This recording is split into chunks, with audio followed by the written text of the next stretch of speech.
ens ha deixat el company Joaquim Jordi Sardà Montoliu, Quim per als amics, històric militant d'Estat català i lluitador incansable per la independència de Catalunya des d'una visió des de l'esquerra. Quim va ser militant d'Estat català des de fa més de 50 anys.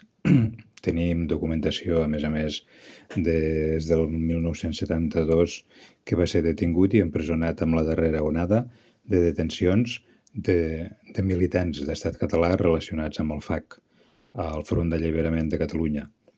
En aquell moment, el 1972, el FAC tenia 25 militants empresonats en diferents presons espanyoles.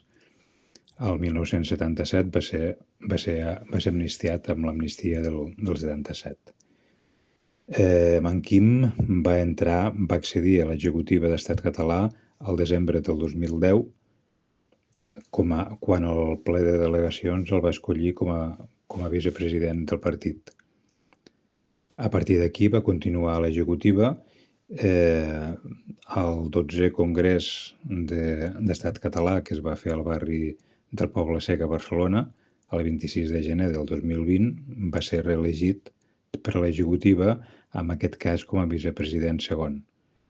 El nostre condol a la família, amics i companys de partit.